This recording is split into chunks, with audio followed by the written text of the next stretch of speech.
સાર્વત્રિક વરસાદ વચ્ચે મહેસાણાના હિંગળાજપુર ગામમાં મકાનના પતરા ઉડ્યાની ઘટના બની હતી। વરસાદી માહોલ વચ્ચે હિંગળાજપુરા ગામમાં અચાનક ભારે પવન ફૂંકાતા મકાનોના પતરા ઉડવાની ઘટના બની હતી। ભારે પવનના કારણે 10 કરતાં વધુ મકાનોને નુકસાન પહોંચ્યું હતું, જ્યારે સીમ વિસ્તારમાં મોટી સંખ્યામાં વૃક્ષો પણ ધરાશાયી થવાની ઘટના બની હતી।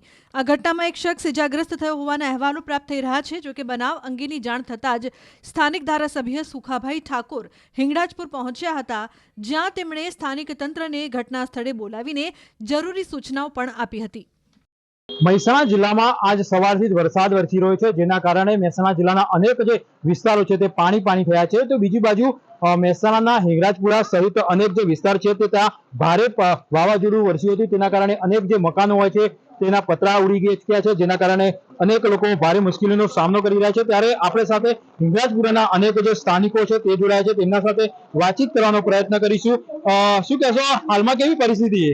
પરિસ્થિતિમાં અત્યારે એવું છે કે જીબી વાળા 3 કલાકથી તો લાઇટ જ નથી સૌથી પહેલી, અને અંધારાનો ડરનો માહોલ છે ગામની અંદર।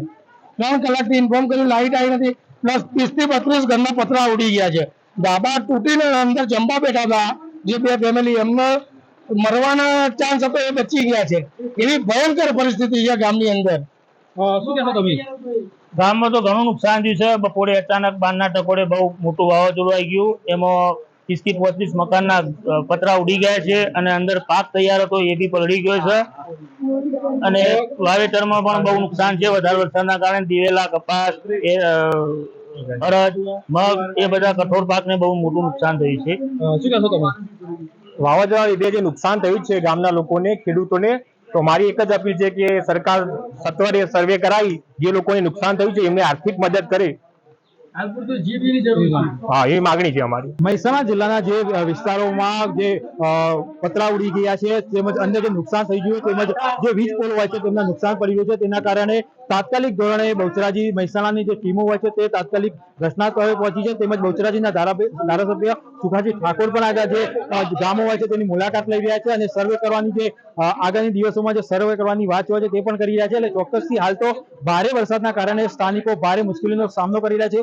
અનેક લોકોના જે ઘરના પતરા ઉડી જતા ચોક્કસથી તેમને પણ નુકસાન પડી રહ્યું છે। તે બીજી બાજુ જે વીજળી ના હોતા પણ જે વીજળીના પોલ નીચે પડી જતા અનેક લોકો હોય છે તે મુશ્કેલીનો સામનો કરી રહ્યા છે। આજે બપોરના સમયે અચાનક જ 2-3 મિનિટ વાવાઝોડું આવ્યું, અને હિંગળાજપુરા, દેવીનાપુરા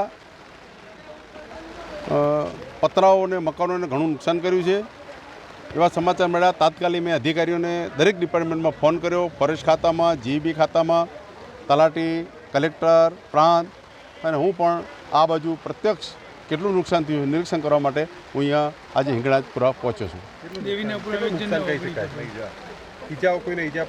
હા, દેવીનાપુરામાં એક બરડાના ભાગમાં એક ચીરો પડ્યો છે પતરાનો, અને એક આંગળી કપાણી છે, એટલે એમને દવાખાને તાત્કાલિક મોકલ્યા છે, અને બાકીનું જે નુકસાન છે એ સર્વે કરવા માટે તલાટીશ્રી, અધિકારીઓ એ અત્યારે કેટલું નુકસાન થયું છે ટોટલ એ સર્વે ચાલુ છે। વીજ પોલ પણ ધરાશાયી થયા છે, વીજ પોલ ઘણા બધા ધરાશાયી થયા છે, એના માટે પણ જીબીની ટીમ આખી, જ્યાં જીબી સ્ટેશનો જ્યાં નુકસાન નથી એવા કર્મચારીઓને બોલાવીને અને અહીંયા બધાને કામે લગાવવા માટે તજવીજ ચાલુ કરી છે।